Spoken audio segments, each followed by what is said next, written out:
Welcome back everyone to the Small is Bountiful webinar. My name is Ratana Chinpakdi of the Too Big to Ignore Global Partnership for Small Scale Fisheries. I am speaking to you from St. John's, Newfoundland in Canada. The event is organized as part of the World Oceans Day 2020 to celebrate the importance and contribution of small-scale fisheries to ocean sustainability and innovation. We are emphasizing small-scale fisheries in the discussion about ocean sustainability because small-scale fisheries are not only too big to ignore, but they are also too important to fail. The event of this scale cannot happen without the effort and the support of many people. We would like to thank and acknowledge all the partner organizations, team members, staff, students, and volunteers, as well as the funders for the wonderful support and the work that you have put in this to organize this. What a week it has been for all of us so far. In the past 2 days, we discussed many important topics about how small-scale fisheries around the world are impacted by COVID-19, including on their access to resources and markets. Thanks to the active participation of the audience, we had great discussion about what we need to consider in order to alleviate the impacts of COVID-19 and to think about what we need to do after that, and also to secure access for small-scale fisheries. But as we know, small-scale fisheries are about much more, and we need to have conversation about how best to situate them in the broader discussion about sustainable development goals. This is the topic of the webinar today. Tomorrow, we will continue with the discussion about how to use the small-scale fisheries guidelines as an instrument to help secure sustainable small-scale fisheries, especially from the human rights perspective. We would end this week on Friday with the webinar on blue justice. We will talk about what the term means and why we need to consider social justice and equity for small-scale fisheries in sustainable ocean development. The timing of the webinar this week does not work for everyone. So on June 8th, which is the World Oceans Day, we would organize sessions in many corners of the world to celebrate the importance and contribution of small-scale fisheries. We'll begin with a panel session about small-scale fisheries in Australia and Oceania, followed by a panel session about the situation in South and Southeast Asia, particularly related to COVID-19 and other risks and vulnerability that the fishing communities are exposed to. Then we'll move to Africa to hear diverse voices from the continent about how small-scale fisheries are doing there. The next 5 sessions on June 8th will be on the same topics as the webinar this week, but this time the session will be organized as a panel discussion to focus on innovation and opportunities for small-scale fisheries as we move forward, especially in the post-COVID world. The last 2 sessions on June 8th will focus on the situation in the Gulf and the Caribbean and in Latin America. The very last session would be in Spanish. We hope that you would continue to join us during this week-long program and also on Monday, June 8th, and contribute your idea about what we can do together to support and promote sustainable small-scale fisheries and situate them more centrally in the discussion about ocean sustainability. Your contribution will be part of the recommendations that we'll put together for the planning of the next ocean conference and for the preparation of the International Year of Artisanal Fisheries and Aquaculture in 2022. Bienvenidos a webinar Lo Pequeño es Abundante. La sesión va a ser en inglés, pero puede seguirlo en español, haciendo clic en enlace de Google Doc. Usted también puede hacer preguntas en español en el chat y nosotros lo traduciremos por usted. So here is the program for today, and it is truly my pleasure to introduce our moderator for today's session.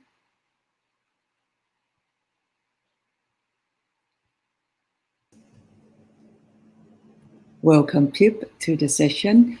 Dr. Philippa Cohen is a program leader, Resilient Small-Scale Fisheries of World Fish, and she's joining us from Penang, Malaysia. Pip leads a team of researchers working on fisheries and fish workers in the island nations of the Pacific, in the deltas of Asia, and in the Great Lakes and the coast of Africa. She and her team have been doing great work in improving food and nutrition security and well-being of small-scale fisheries around the world. So now I'll give the floor to Pip. Thank you very much, and everybody enjoy the webinar. Great. Thank you so much, Ratana, for that introduction. A really exciting lineup of events. And the conversations that we start here, we will continue as well, as Ratana said, on the 8th, which is World Oceans Day. Thank you all for joining this webinar today. I am going to only very briefly set the stage, why it matters in the lead up to World Oceans Day that we're taking a close look at small-scale fisheries, and in particular their relationship to the Sustainable Development Goals. And I'll introduce you very briefly to all our speakers, and then I'll let them take the virtual stage one by one.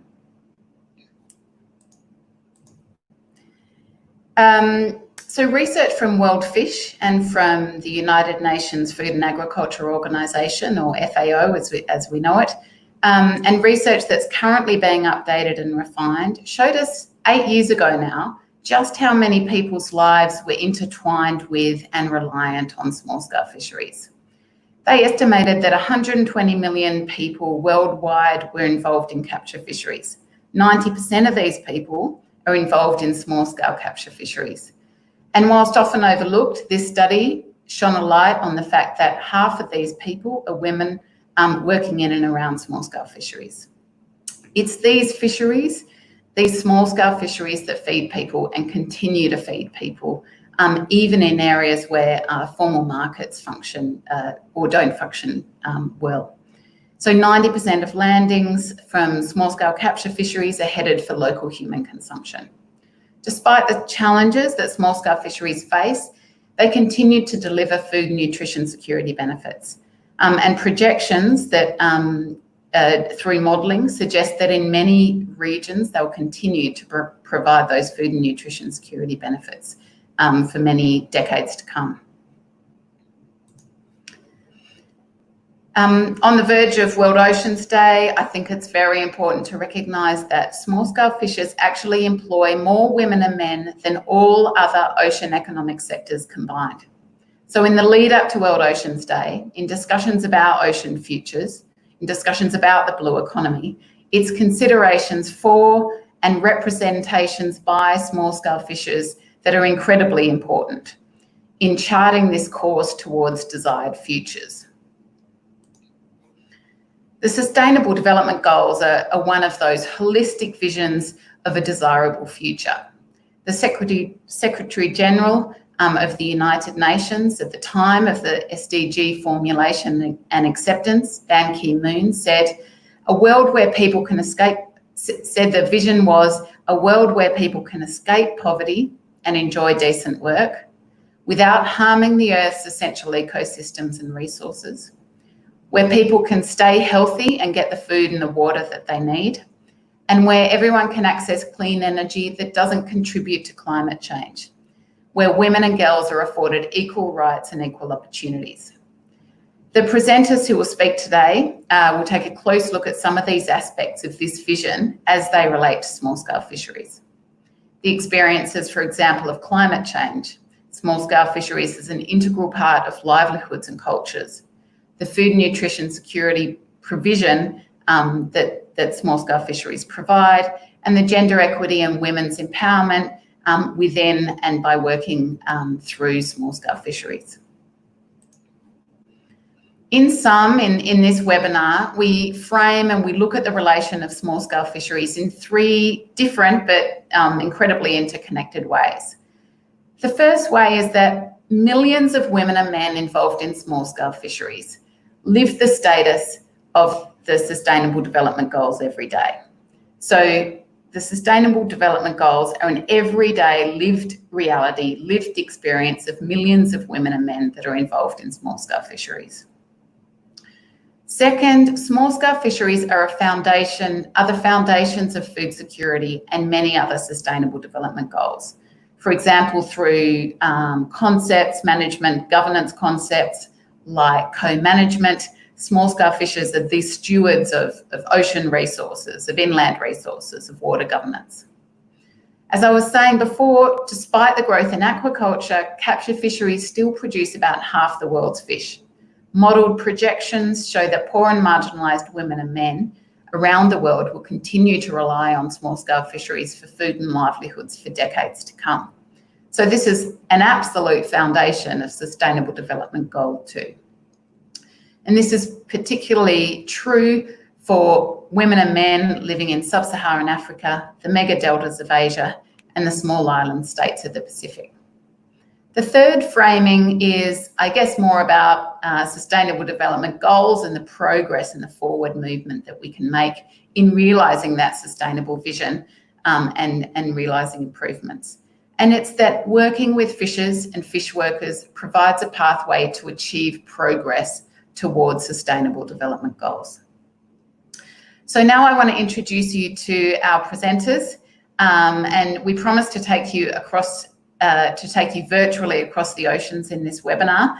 Unfortunately, with that travelling experience, there may be some travelling hiccups connected to poor internet access. So we will do the best that we can, but we are experiencing a few technical difficulties, as is all worldwide travel at the moment. So bear with us. You can see from the map that we are taking you across the oceans, or we're definitely attempting to.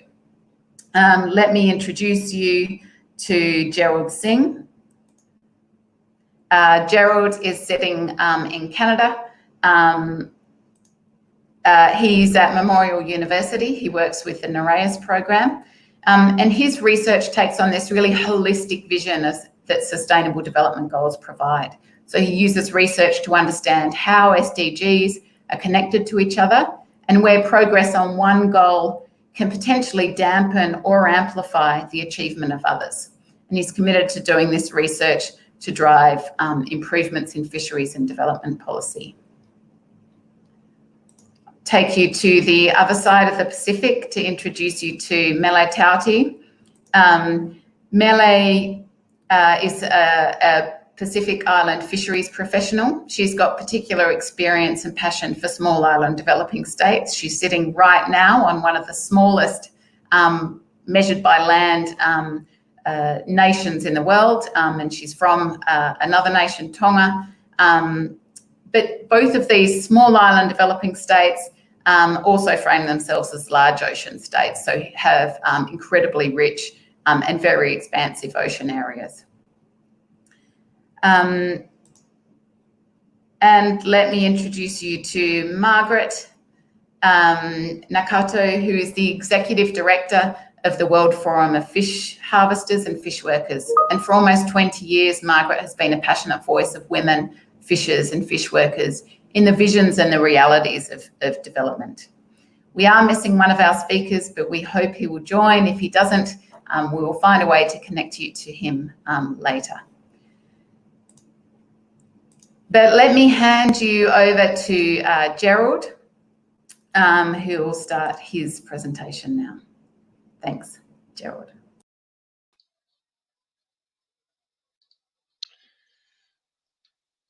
Thank you, Pip.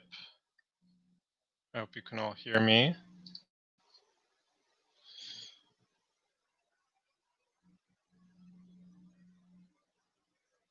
Great. Okay. So thank you again, Pip, for transitioning to me here. Thanks for introducing me.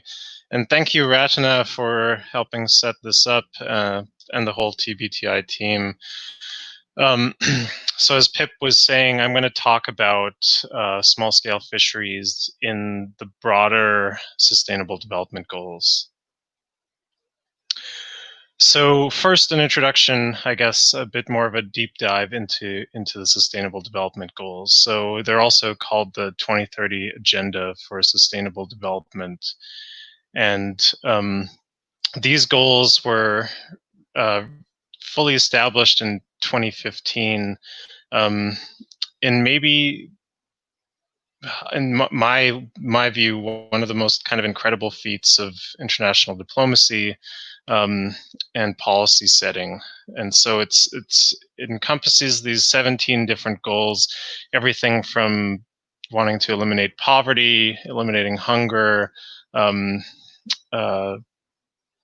education around the world. So a lot of those kind of more social goals to more goals around infrastructure, like sanitation, clean water, clean energy, also to environmental goals. So conserving land, conserving and sustainably using the oceans. So very, very comprehensive, and really the first time that oceans have a specific component in any kind of sustainable development goal. And really beyond kind of the diplomatic feat, this is really to date the most comprehensive definition of sustainable development we've ever come across and agreed to, especially. And like I said, there's a specific goal for the oceans. And just to remind you too, as Pip was saying, our intent here is to really look at the nexus of small-scale fisheries with the SDGs. Really, that there are millions of men and women who are involved in small-scale fisheries, and they really face the consequences of whether or not we achieve the SDGs, and they do that every day. So really thinking about small-scale fisheries as the nexus of the SDGs means that it's almost like they live the experience of whether or not we're achieving what we intend to. And because of that, I think they're a really great nexus point for thinking about the benefits and the kind of this shared connection with all these different SDGs, really a foundation for them. And so because of that, we think that it's a great way to think about a pathway to achieve progress on the SDGs if there's more focus on small-scale fisheries. So getting back to the small scale, the Sustainable Development Goals specifically, and digging a bit deeper into what's part of Sustainable Development Goal 14, also called Life Below Water. It's set up between different targets that are around means and implementation and outcome. So the outcome targets are these, so I'll list them out for you. First is reducing marine pollution. The second is sustainable ecosystem management and restoration. The third is minimizing impacts from ocean acidification. The fourth is ending overfishing, illegal, unreported, and unregulated fishing, and restoring fish stocks. Conserving 10% of marine areas. Prohibit the capacity enhancing fishery subsidies. So prohibiting fishing subsidies that enhance our capacity to go out and catch fish, and really to increase economic benefits to small island developing states. So this is, in the end, what we want to achieve. And the implementation targets were first to develop scientific and research capacity to transfer marine technology. And here it is, here's the SSF. It's provide access for small-scale artisanal fishers to marine resources and markets. And finally, to implement international law for the conservation and sustainable use of oceans. So this is the full SDG 14. And so you see that small-scale fisheries is already treated as a key implementation target to achieve the others. And so there's been some research done to look at how ocean targets also contributes to other sustainable development goals, and I'll go through some of this research now. So some research that I was leading largely through the Nippon Foundation Nereus program, and now Nippon Foundation Nexus program, has really sought to look at, okay, what are those? How do those outcome targets in the ocean goal contribute to all other sustainable development goals? And so, if you look down this kind of left-hand side, you'll see the text for those seven outcome targets for the ocean, and across the top you'll see all these different sustainable development goals. And so if we focus on the ocean targets that are probably the most associated with small-scale fisheries, one of the ones that's very key is economic benefits to small and developing states. And so if we do a good job of sustainably using the oceans to promote economic development in small and developing states, what we found is there's a lot of potential to contribute across the other sustainable development goals. And so you'll see all these little bubbles here, and basically the size of these bubbles represents the proportion of targets within each sustainable development goal that achieving this ocean target contributes to. So the larger the bubble means the larger proportion of targets within other SDGs that might be contributed to. So small and developing, achieving this target of sustainable use and benefits to small and developing states was the only ocean target we found that can contribute across every other sustainable development goal, largely because if these small island states have increased revenue sources from sustainable use, they can direct resources in multiple different ways. So there's a lot of potential. The second target we want to highlight here is about reducing overfishing. And so it's, I think, important to point out that a lot of this goal is actually focused on really regulating industrial fisheries, but improving conditions for small-scale fisheries is also quite important for that. But this one's important to point out because it's also one that contributes across almost all other sustainable development goals. But digging in a little deeper, it's very important because it was also seen as most essential for most other sustainable development goals. That is, you cannot achieve many of the other sustainable development goals in full without addressing this target. Okay, because the fishing itself encompasses social dimensions, economic dimensions, and environmental dimensions. Everything from meeting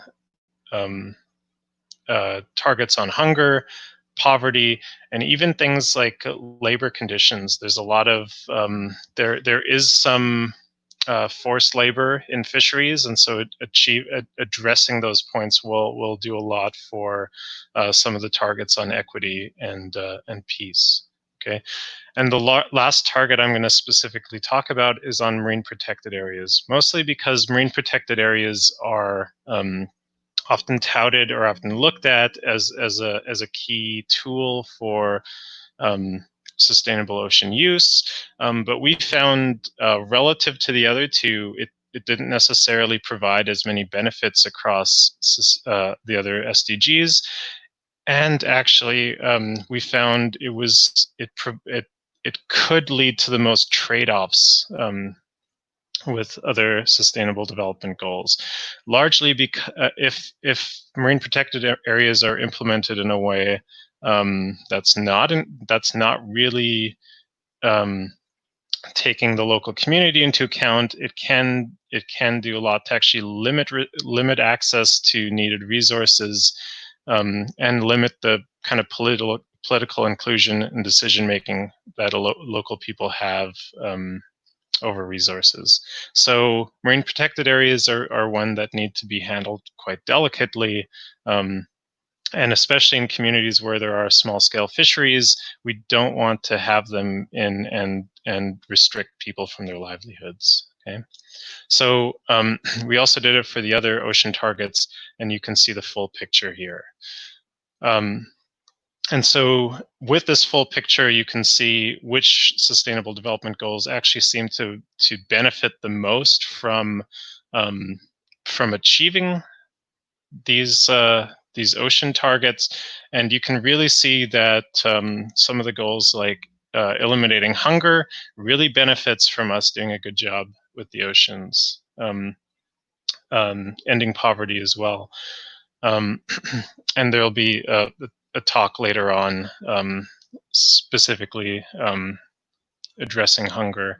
Some of the other goals that seem like maybe they have less they're less impacted by dealing with the oceans, like gender, achieving gender equality. The smaller circles here doesn't necessarily mean that oceans are not important for gender equality. It's more that many of the targets within SDG 5 on gender equality are quite specific to things like sexual health, but there's some key targets in there around gender equality when it comes to access to resources and things like that. And those are some key areas that doing a good job with sustainable development of the oceans can contribute to gender equality. So that's kind of a large overview of how the kind of the positives of how the oceans can contribute across sustainable development goals. However, it's important to recognize that that over time, small-scale fishers and their access to resources has changed, and so some work that I'm doing with a colleague of mine, Pedro Gonzalez Espinoza, we're developing some analyses on some data on this. And what you see here is kind of a graph just showing time at the bottom, so from 1950 to today. And you have across the y-axis here, we have kind of a relative measure of the change of proportional share of catch that small-scale fisheries have access to. And what you'll see here are a lot of different lines. Each one of these lines is representing a country around the world. And so we can track the proportion that small-scale fisheries within each country has access to the catch. And so you'll see two different colors here. This kind of blue is most countries around the world, and this more darker kind of reddish brown roan color is representing small island developing states and least developed countries. And so you can see in general a decline in the proportion of catch available to small scale fisheries. And maybe it might be even worse in small island developing states and least developed countries, especially if you look at some of these kind of lines towards the end that are quite a bit lower on the graph, showing pretty large declines in proportion of catch. Those are representing actually a number of countries, like many Pacific islands, Bangladesh, and a few other countries. So this is something to be concerned of, and it's largely been through time that policy changes have kind of eroded the benefits we're getting from small-scale fisheries, and so it's really worth thinking about revitalizing that now and recentering sustainable small-scale fisheries in the Sustainable Development Goals. So I'll quickly just leave it off with this this quote from the document that really enshrined the Sustainable Development Goals. And that is, the Sustainable Development Goals are really integrated and indivisible. And I think really finding solutions to achieve these sustainable development goals, we really need to navigate these interconnections and figure out best ways forward. And I think today we'll really be exploring how small-scale fisheries are a good nexus for that integration. Thank you.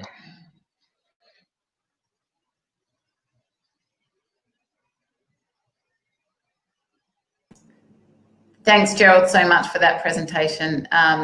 Really great. I mean, I think that vision at the end and the reminder that the Sustainable Development Goals are integrated and indivisible. I was listening to a podcast from a development expert who was saying that the way that we're interpreting them now is to pull them apart and just achieve one and forget another, which I think is really dangerous to that idea of holistic development. You forge ahead with SDG 14 and forget inequality or reducing inequality and the risks, I guess, and the inequality that enhances. So thank you so much for that message, and in particular for zooming into small island developing states, which is really good because it segues into our next presenter, Mele.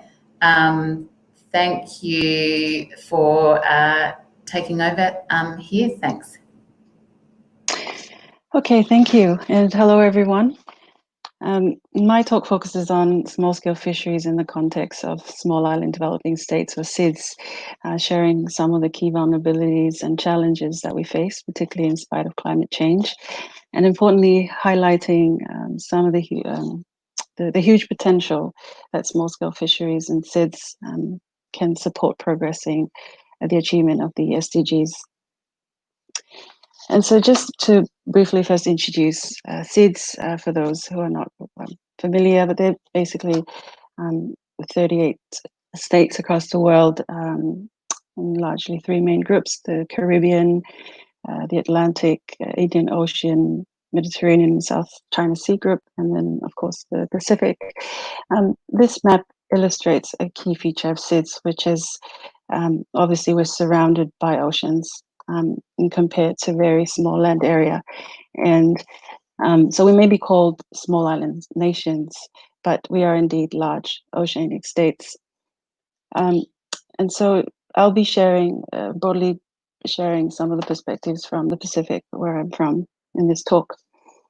And so in terms of fish consumption, as we all know, fish is a cornerstone of food and nutrition security for SIDS.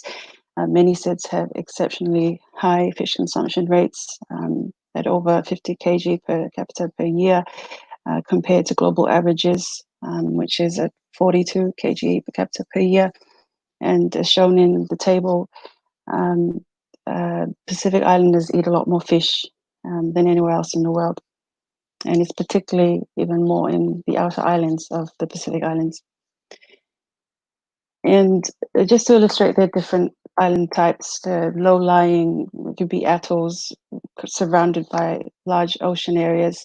And so fish is most certainly an important resource.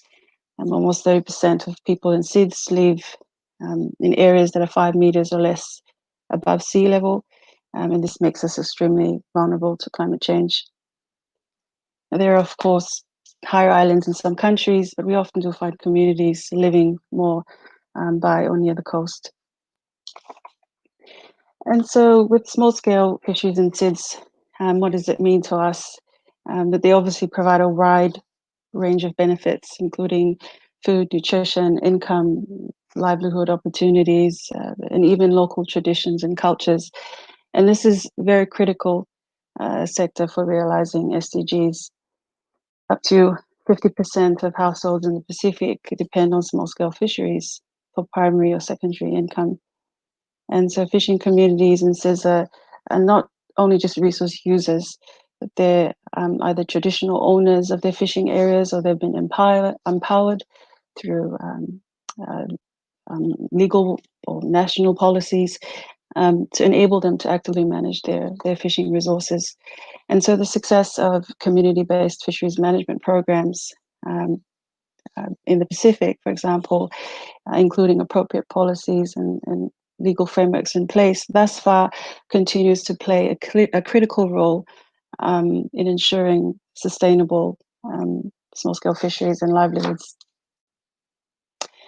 And so as we collectively work to achieve SDGs at the global level, and it's important to remind ourselves of the unique vulnerabilities and challenges faced by SIDS, our small island nations and fishing communities, particularly in the context of climate change. But just to remind, one of the most commonly known challenges is remoteness. The remoteness of our islands and fishing communities, this is the norm.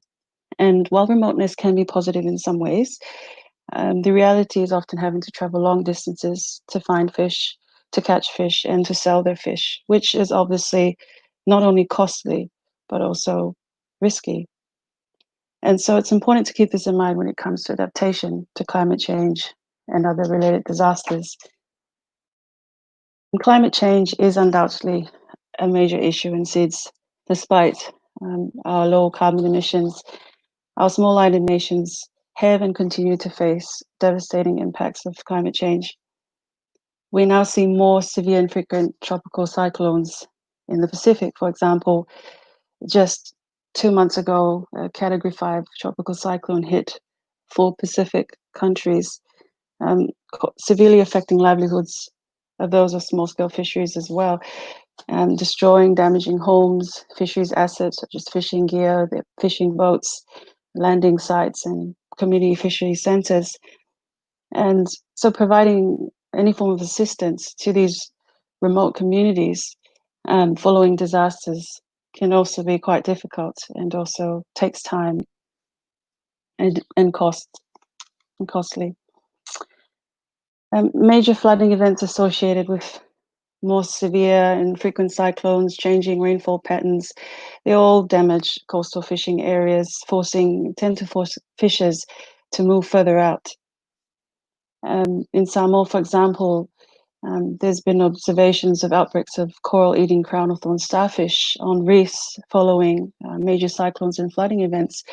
These examples, including coral bleaching from ocean warming, are all problematic for coral reefs that provide habitats for up to 25% of marine fish species in the Pacific.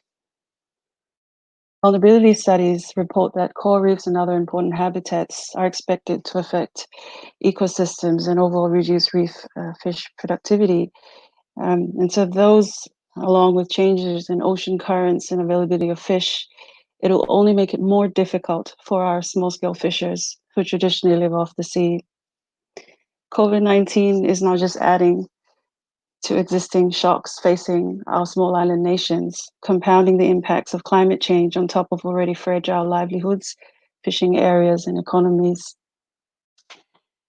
And so with vulnerabilities and challenges in mind, the livelihoods of small-scale fishers must go on, capitalizing on strengths, adapting to changing climates and disasters, and achieving sustainability and progress towards SDGs. SDG 14 is obviously at the heart of small-scale fisheries in SIDS.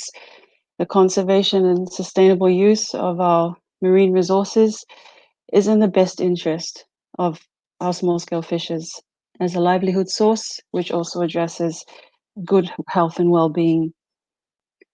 It is important to continue to empower and build the capacity and provide enabling environments for our small-scale fishers to help in their adaptation efforts, sustainable traditional fishing practices, adapting post-harvest activities, or trying out alternative livelihoods are just some of the examples of how fishing communities are willing and able to adapt to challenging situations. And so, as a reminder, there are many actors within small-scale fishing communities in our SIDS, along the fisheries value chain or in resource management. And gender is obviously a critical area to ensure that sustainability objectives are reached. Women in particular who have key roles in small-scale fisheries have great potential. However, they're not often recognized, or they're undervalued or unappreciated, which urges the need to provide them the needed support and raise their profiles to help them strengthen or adapt their sustainable livelihood opportunities. And finally, with climate action, climate change is a major issue for SIDS. We are climate change warriors. The voices of small-scale fishers can often be forgotten when it comes to global climate action dialogues. However, as small island populations, this brings us closer to stand in solidarity to ensure that our voices are heard. There are indeed great opportunities to work with small-scale communities, small-scale fishing communities as resource managers, to take lead and make meaningful efforts on the ground to build resilience to climate change and other disasters. Efforts are being made to utilize strong and existing platforms in communities in climate action and disaster response, and more needs to be done to address the gaps, improve awareness, and strengthen collaboration with partners. Effective no-take fishing areas through these community-type programs will also help build the resilience of our reefs, including reef restoration programs that also provide opportunities for ecotourism. And finally, traditional and local knowledge in our communities will help us better understand the impacts of climate change and other disasters and how we can best help them to build their resilience. And so just to conclude, small-scale fisheries is undoubtedly essential to overall health and well-being of SIDS. And so ensuring sustainable small-scale fisheries in our small island nations means achieving sustainable development in SIDS.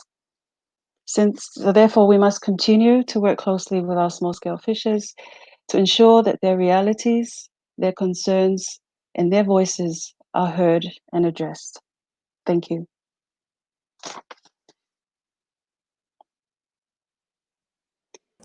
Thank you so much, Mele, for taking us to small island developing states. I know it's 2 a.m. Where Mele is, just shy of the dateline, so really appreciate that.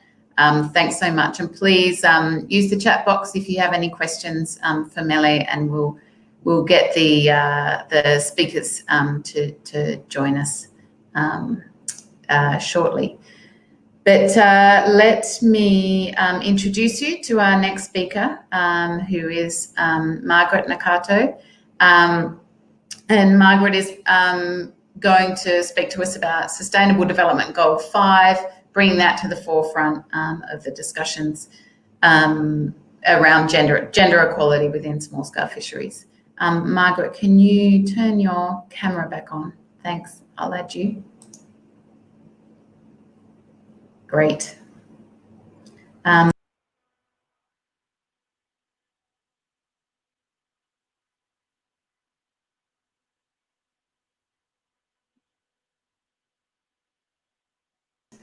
Go ahead, Margaret. We can see your slides. We're having some internet trouble, so let's see how we go. Go ahead, Margaret. Yeah, I can see that we have already started experiencing the challenges with the internet connection. I suggest immediately after my introduction, I'll have to switch off the camera so that we enhance the connection. So I want to thank you all who have joined us from all over the world. I know it's very important to have you here because your knowledge and expertise will continue to inform our work in small-scale fisheries. It was Pipi's idea to take you around the world, and I'm joining you from Uganda.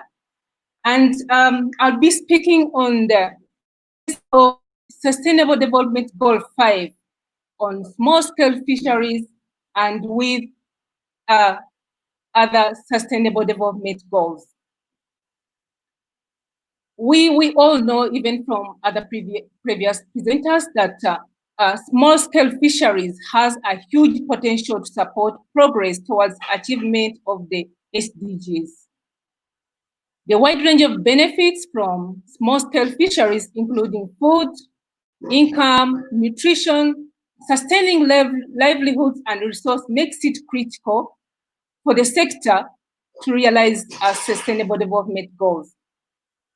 However, given the interconnection of the SSF to other sectors such as agriculture, mining, tourism, real estate development, climate change, and now the discussion on blue economy, all these pose a great challenge on how well such other sectors will be managed to contribute to sustainable small-scale fisheries, as well as progress towards attainment of the SDGs.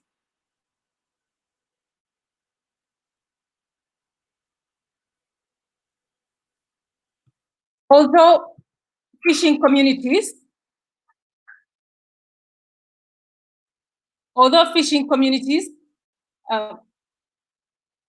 Pip, you have to go back, please.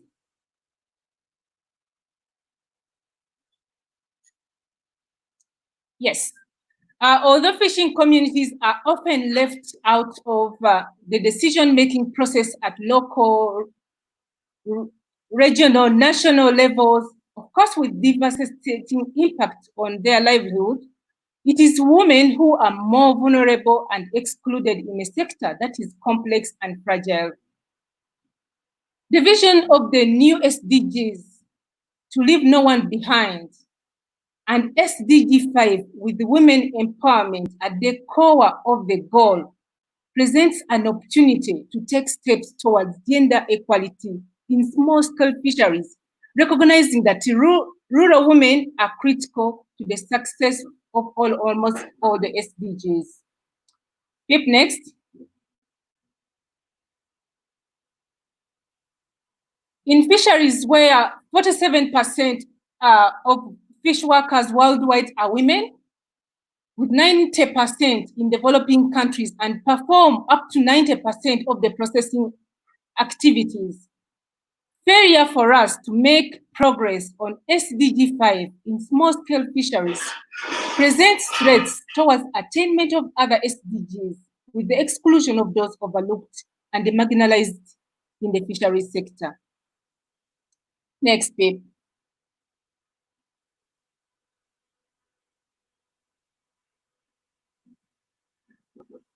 Small-scale fisheries value chain are increasingly characterized by new management regimes that have excluded fishing communities, particularly women. Key instances is the designation of the marine protected areas as per target 14.5, which aims to conserve coastal and marine areas, of course, consistent with national and international laws. Additionally, new management measures that are being introduced in fishing communities to improve the governance of small-scale fisheries, particularly small-scale fisheries, have excluded women and have continued to displace them.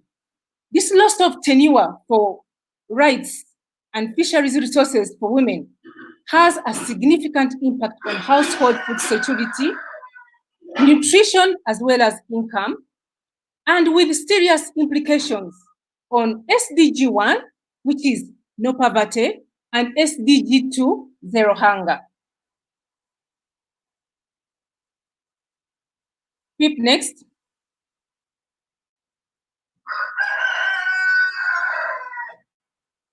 Therefore, it is very, very important that gender equality is not only achieved within the small-scale fisheries and all sectors which are related to small-scale fisheries, but also to other sectors related to fisheries. For example, barriers of gender equality in sectors related to fishing have devastating effects to securing women engagement in fisheries.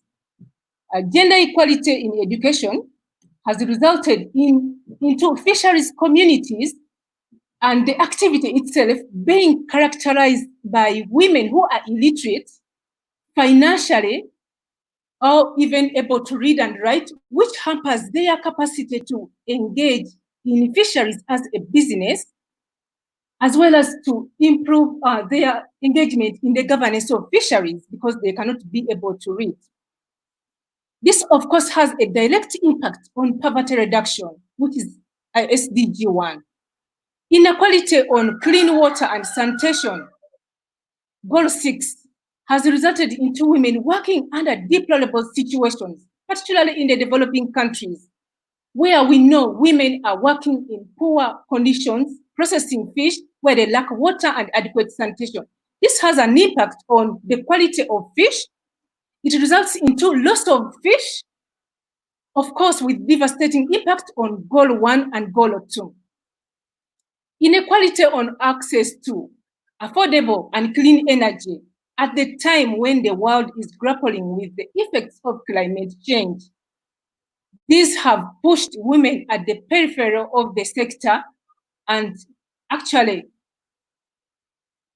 reduced their capacities to be able to, through fisheries, to contribute towards sustainable development goals. We know in a lot of actions to address climate change or even mitigation and adaptation measures, women are excluded.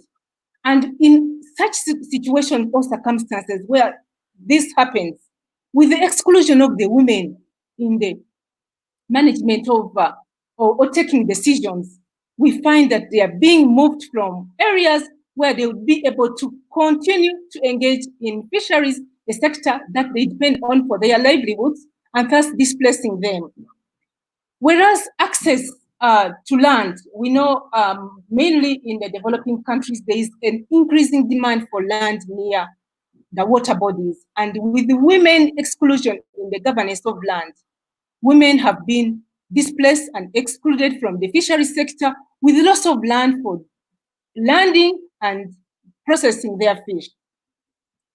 This is all happening in a sector where, with the competition for access to fisheries resources, fisheries in the developing countries are actually well known for, or are fueling sex for fish. And gender-based violence in communities is also rampant, in communities where peace and justice institutions are actually lacking.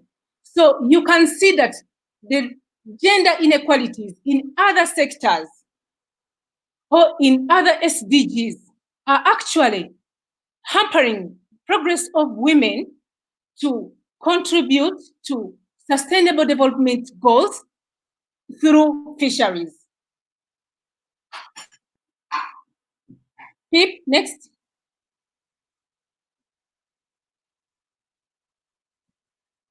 But amidst these challenges, we have opportunities which can enable us to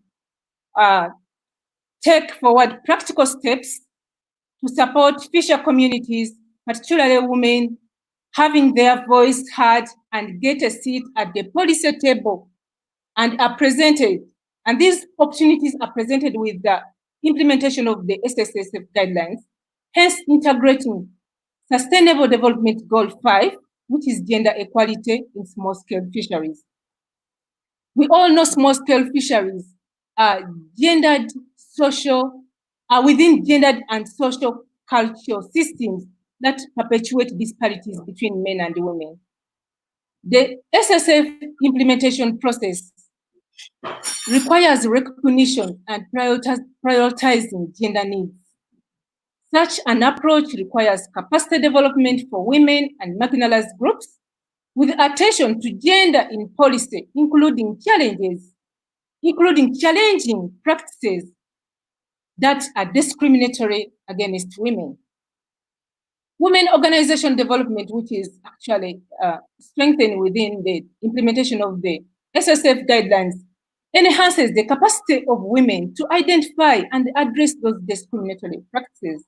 In my work with the KWDT in Uganda, we have been able to mobilize women in groups, and we've been able to train them in various capacities, as well as support women to take up leadership roles at various levels.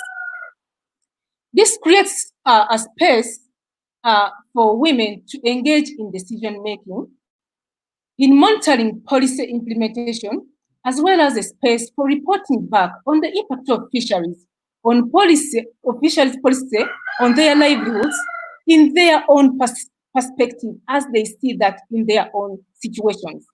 I see these as practical steps that are taken forward towards gender equality in small-scale fisheries, as well as attainment of the various SD goals. With all those opportunities we have SDG 5, which is focusing on gender equality.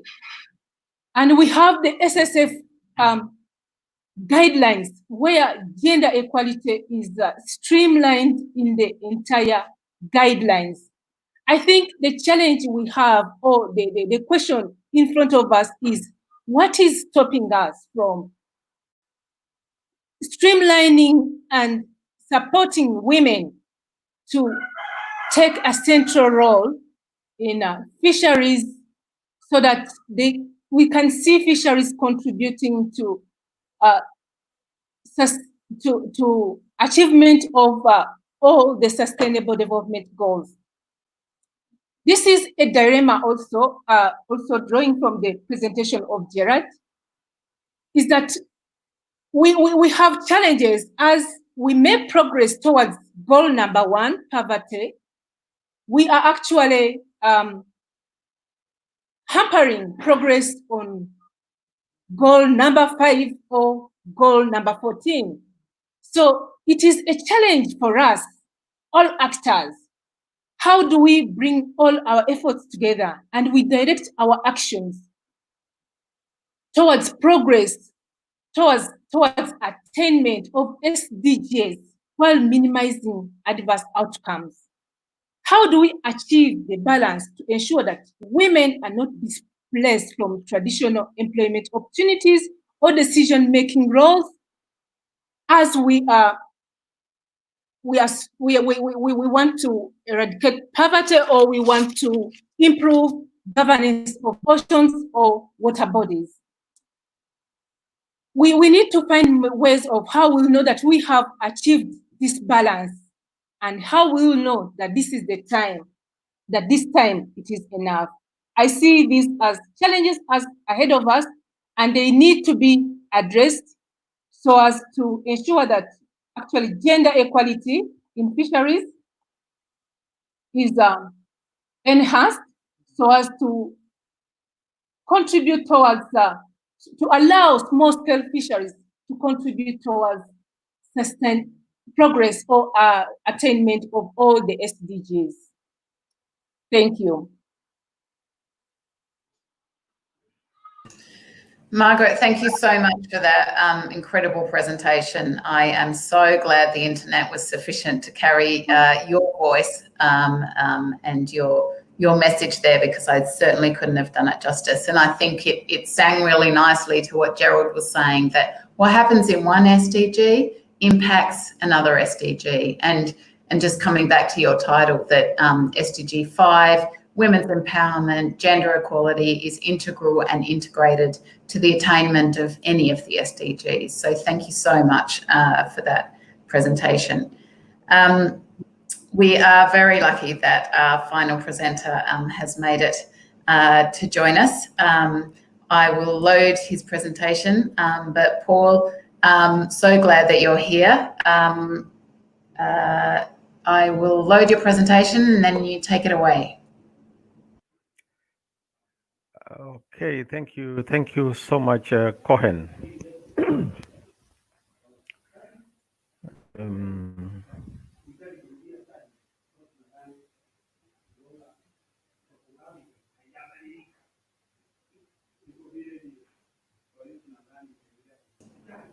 Do go ahead. We have your presentation loaded. It's ready to go. Yes, thank you so much. As Cohen has introduced me, my name is Paul Onyango from Tanzania. And I want to talk about how we look at small-scale fisheries within the African continent or within the African context, contributing to ending hunger in Africa. Next. If you look at, if just to introduce you some of the issues that are being debated within the continent of Africa, some of them have been mentioned by Margaret. First is that we realize that 60% of Africa's fisheries production actually comes from small-scale fisheries, and all this percent, actually a very high percent of this goes directly for human consumption. But then most of the small-scale fisheries are centrally managed, where the government plays a major role in doing the management. But information on this SSF are either not available for some fisheries, or they are just inadequate for decisions to be made. Then the other issue is that there is low level of organization. Most small-scale fisheries actors are not organized in a way that they can participate in the decision-making processes. They are not organized in such a way that their voices also can be heard within the fisheries sector. Next.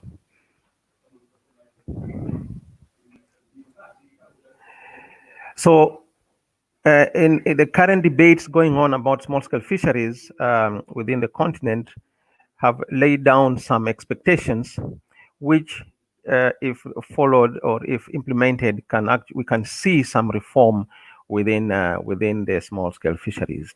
And one of I will present a few of them, not necessarily all of them, but those that are related, especially in ending hunger. One of them is the importance of SSF for improved livelihoods, and that goes with food incomes, which is a core issue in the SSF guidelines. Most countries in which small-scale fisheries are actually found actually have recognized and about this role and importance of SSF, and that recognition is quite a step forward in achieving the reducing hunger or ending hunger in Africa. The other thing is the potential. Sorry, just go back. The other aspect is the socioeconomic benefits that these small-scale fisheries actually generate and their potential. One of the expected outputs is that this needs actually to be unlocked and unleashed. Very, very crucial. If we cannot unlock the potentials and the potentials from these small-scale fisheries, then we may not be able to actually to benefit from the SSF itself. Yes, next. There is an issue of cooperation and collaboration. Most of the fisheries, you can have fish fished from one country, but that fish is not consumed in that country. There is cross-border, and there's an intra-African trade, there's intra-regional trade. And a number of this intra-regional trade is very crucial for food in a number of countries. Fish, for instance, leaves Lake Victoria. It moves all the way to the DRC Congo. It goes to Rwanda, Burundi. Fish goes to Zambia, or it goes to Malawi. And some of it finds itself even in South Africa. So cooperation and collaboration within the countries that either share borders or countries that share small-scale shared fisheries resources is very crucial. It's very, very crucial. We need to achieve this. The other thing is the issue of working conditions, as the SSF guidelines also point out. There is need to improve the working conditions for these small-scale fishes. Next.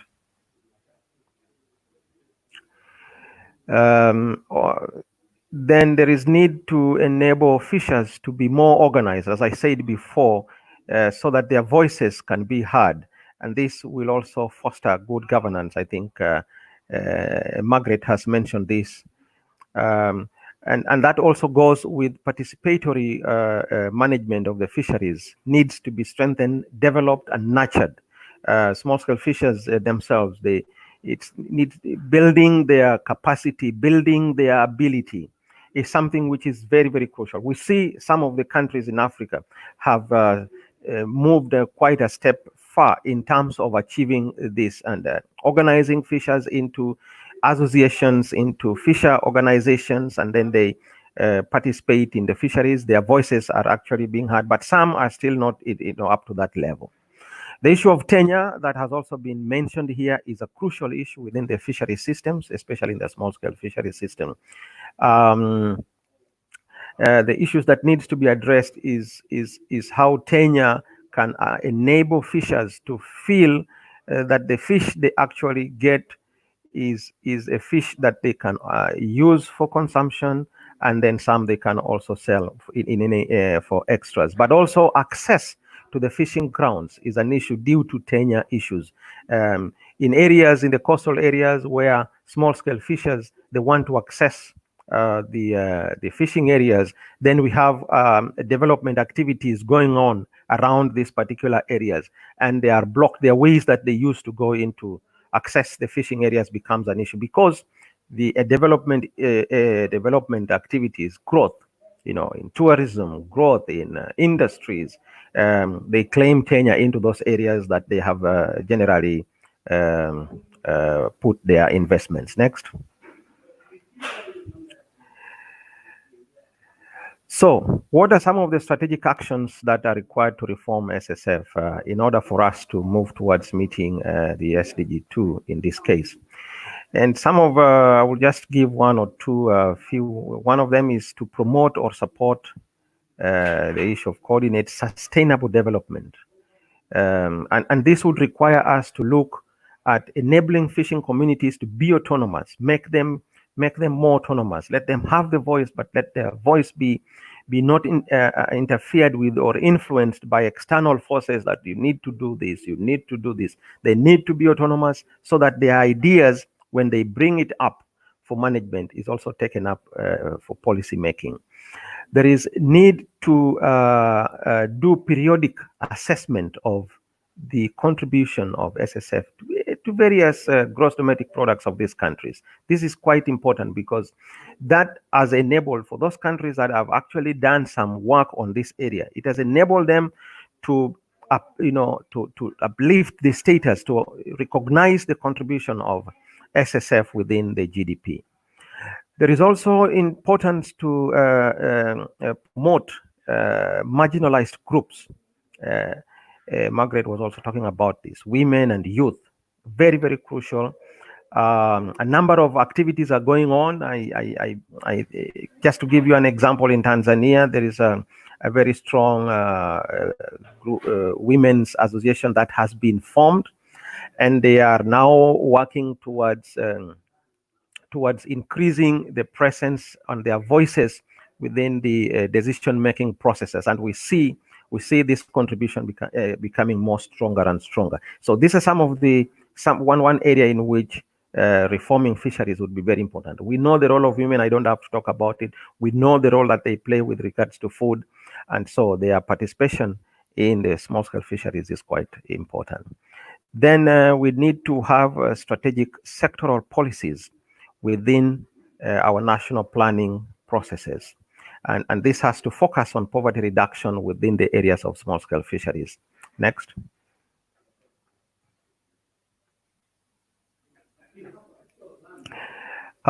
Improving governance. I think I don't have to emphasize on this because I think some of the presenters, my colleagues, my panelists have also mentioned this, but political and legal frameworks for participatory and consultative processes. This is a crucial area. We just not need to have a participatory management system, but we need to back it up from a legal and also have a political will, promote and enhance political will for that regime to prosper. We also need to adopt the co-management and ecosystems-based approaches. I think that has been talked about. We need to strengthen data collection and dissemination. And now we have the use of technology, mobile phones being used in order to generate fisheries data and also to access fishers to the markets, to know the prices, to know the demand. These are some of the things that need, if promoted, then there will be more access to the fish. There will be more access for food in terms of fish. Next.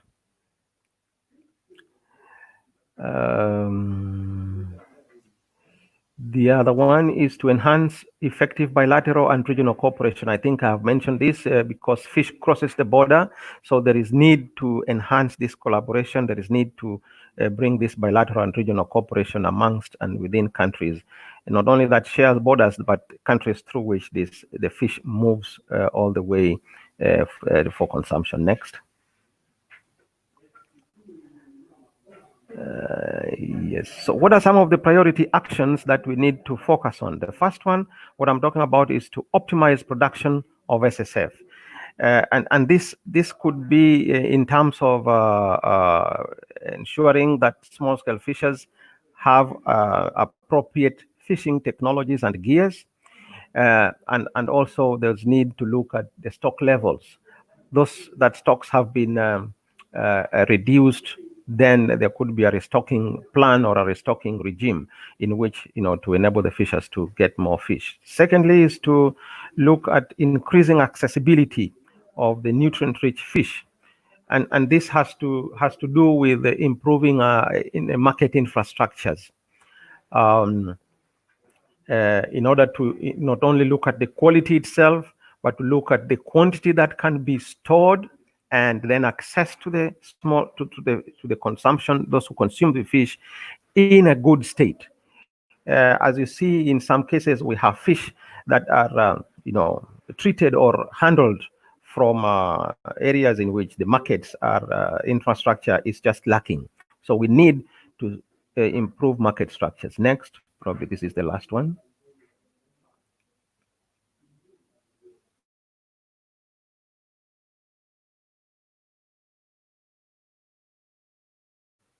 What has gone wrong? Yes, we need to look at marketing and distribution networks and product diversification. Fish has got a lot of products. We can have so many products just from one fish. Daga, or the small sardine, you can have powder, you can have sausage, you can have, name it. So we need to diversify this. But again, we need to look at the distribution and marketing networks so as to increase utilization and consumption. We also need to strengthen institutional arrangements and partnerships, both at local, national, and regional levels. And I've mentioned this about, creating fisher folk associations, strengthening management, regional fisheries bodies, and also building our research institutions. I guess that is the last one. Yes, thank you so much for listening, and welcome any questions.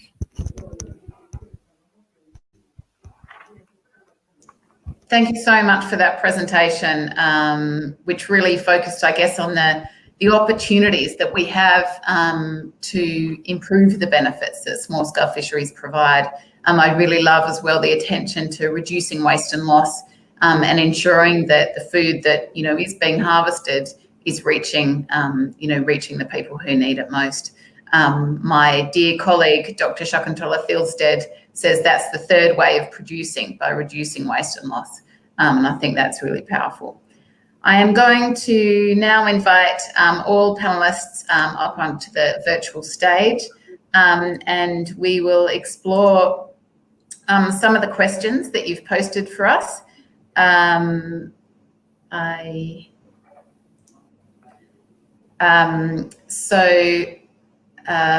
me go to the comments box and see some of the questions. So Paul, there's a question here for you. They wanted to learn more about how tenure system works in African countries. Well, there's a few African countries and probably quite a few tenure systems, so that's going to be a long question to answer. But can you share a little bit, Paul, on the tenure systems, I guess, as a foundational right to fishers and to people and food security? Thank you, Harry, for your question. First, let me remove your worry about the idea that African governments or constitution or laws don't recognize right-based management model. There could be a few countries in that case, but not all countries that actually don't recognize right-based management. But if you look into the constitutions of most African countries, the rights of citizens is guaranteed. The rights of citizens is guaranteed. We have had dictators, yes, they are being cleared now out of the way. And as more of the populations are getting informed and using their votes, this is getting out of the way. We can now see a number of African countries recognizing small-scale fisheries. At the continental level, through the African Union, I have had the opportunity to meet, almost all countries where fishing takes place in Africa. And there is one language that is always spoken. That is, all these countries have created a directorate, they have created an authority through which they are providing opportunity for small-scale fishers to go on doing their activities, within those fishery sector. So we can have one or two examples. I may not have the correct figure, but largely within the continent, I don't think we have a situation in which governments do not recognize right-based management. I will give you a very good example. In Tanzania, for instance, the recognition of small-scale fishers in this case, we have seen this in the sense that the government has been consulting the small-scale fishers in review of fisheries policies, review of fisheries regulations. They have that right. There are discussions with regards to what I've just said, for instance, where the blue growth development, we are talking about the blue growth economy, tourism, exploration of oil and gas are creating some challenges to fishermen. But these are discussions that are going on. Fishermen, by law they have, but then in practice there could be some differences with regards to implementation of that law. Thank you. Yeah, great. Thank you so much for that answer. I have another question here. This is directed to you, Gerald. Can you elaborate a little bit more on the relationship between overfishing, subsidies, and small-scale fisheries when talking about the Sustainable Development Goals? Yeah, thanks, Pip, and thanks for the question. That's a broad question. There's a lot kind of going on there. It's a tricky kind of relationship between all three. So I think most subsidies around the world are given to industrial fleets and less so to small-scale fisheries. Pip, you can correct me there if I'm wrong on that. But there's always a kind of intimate relationship between industrial fleets and small-scale fisheries, and a lot of times it's not collaborative.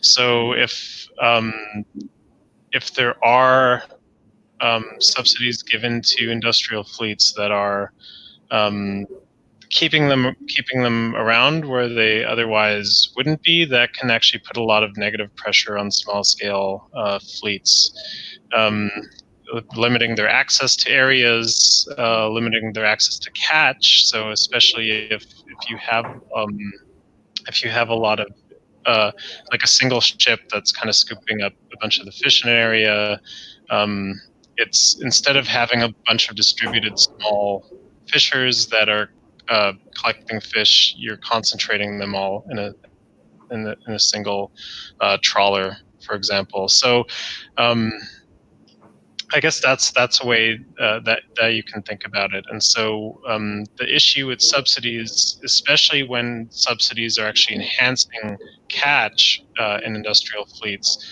that's really just taking away from small scale fishers. Great. Thank you, Gerald. As an aside, we have collated some resources on each of the topics that we're discussing here, and we'll try to post them alongside the YouTube video so that people can see that. But I think the point that you're touching on there, and the point that Margaret did as well, is that some development strategies can enhance existing inequalities. And you know, that's the example that you provided there can be one, and the ones that Margaret did around some of the investments, some of the rights, some of the exclusions in discussions. So let's move to a question to Margaret. For Margaret from Harrison Caro in Egypt. Margaret, great seeing you asking the right questions. How do we know we are achieving gender equity? We need to apply and monitor appropriate women's empowerment indices or standards. Can you speak a little to that, Margaret?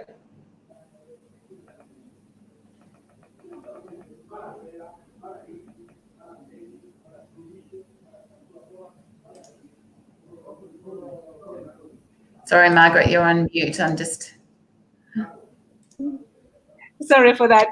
I think for us to be able to see that we are achieving progress towards achieving gender equality would be through, for us, creating spaces in all SDGs, in all our work, where we can see that women can be able to participate, can be able to take a governance, can be able to take decisions and engage in such sectors without any hindrances. At the moment, we are not achieving that, and we need to take the steps towards creating those spaces. We have to recognize that most of the inequalities in all the other areas is actually also contributing to restricting all women's engagement or for us to achieve gender equality.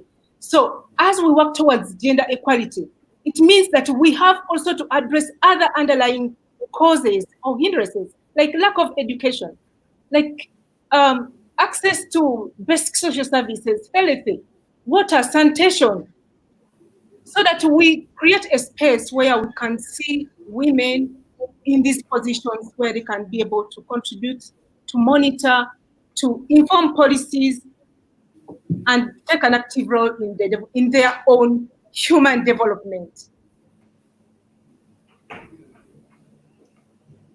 Great.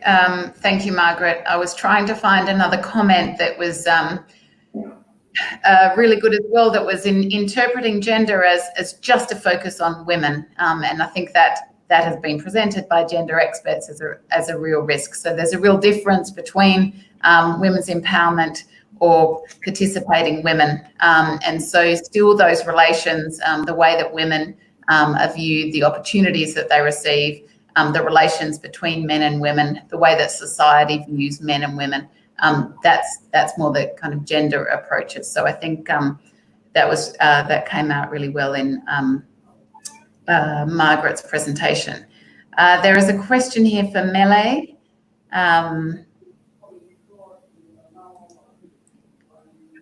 Mele, great presentation, and others, just so you don't feel left out.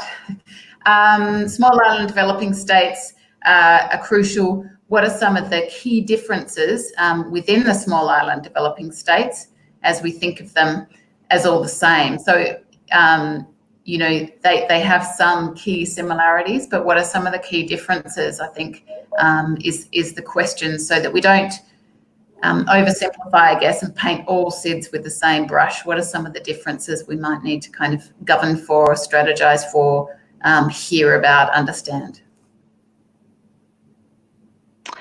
Yes, hello, and thank you for the question. Yeah, my talk was broadly focused on the Pacific. Obviously, I'm from the Pacific, and I'm more familiar. And I must say, I'm not too well versed with other SIDS regions, but I could give a tackle at this. Yes, as we are. As SIDS across the board, they have quite strong similarities, particularly in vulnerabilities and the issues they face. I suspect that other regions, like, for example, in the Caribbean, small-scale fishers there have probably more advanced fishing technologies that are not so much accessible to those in the Pacific.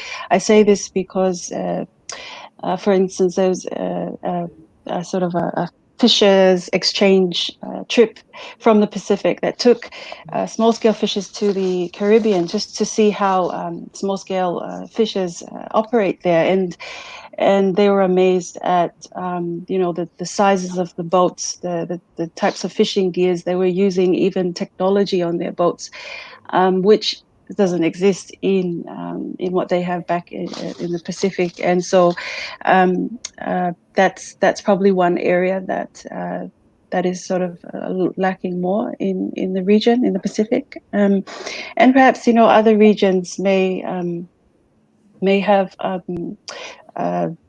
slightly different approaches to working with their fishers. Community-based fisheries management is very strong in the Pacific, in most of the Pacific countries, and may not necessarily be that strong in other SIDS regions, or even traditional form of management may not be as strong as it is in the Pacific. And in terms of governance and policies in place, there's a lot of opportunities to learn for the Pacific, to learn from other regions in terms of how small-scale fisheries has been progressed through policies and implementing work on the ground. So I guess the point I want to wrap up is zooming into the differences is an important area to look at, and opportunities to learn from one another would be also great. Thanks. Great. Thank you so much, Melly, for that, and thank you so much for being awake and being with us at 2 a.m. In the morning. Excellent. Thank you so much for everybody and the questions. Just a reminder that we really want to continue, well, we will be continuing this discussion on the Sustainable Development Goals, and the position, the opportunities of small-scale fisheries in achieving that sustainable, that holistic vision of what is sustainable and equitable development. So on the 8th, we will have a session to discuss this further with some of the same panelists and some new panelists, and we'll take some of the topics that have been raised today and bring them up. A shout out to everybody who attended. There are people from Egypt, India, South Africa, Bangladesh, Trinidad and Tobago, Australia, Brazil, France, Morocco, Indonesia, Zimbabwe, Tanzania, Madagascar, at least. So thank you so much for being here. We have a lot more to discuss, and I am so appreciative of the speakers who have dedicated their careers to working on small-scale fisheries, on sustainable and equitable development. This is more than just a one-night show for these people, so I really appreciate you taking the time out to share these views, and I'll hand back over to Ratna. Thank you, Ratna. Thank you so much, Pip, and all the speakers. This is indeed a very nice program that you put together here, and we really appreciate all the effort and the work that everyone has done to to make this happen. Okay, so I just wanted to again remind us that all the videos are actually from today and since Monday. They are available on TBTI YouTube, so you will be able to view that, view the videos. In fact, we were so happy to see that the number of views on the last 2 videos are very high. So I would not be surprised if it will be the same for this one, especially because the presentations were really excellent. And thank you again, Pip, for moderating the session, and also Lena, who is a chat box moderator, and also to Milena, who is our Spanish chat box moderator. So before you go, please complete the survey using the link shown on the chat box and also on your screen. And we will be seeing you again tomorrow at the same time.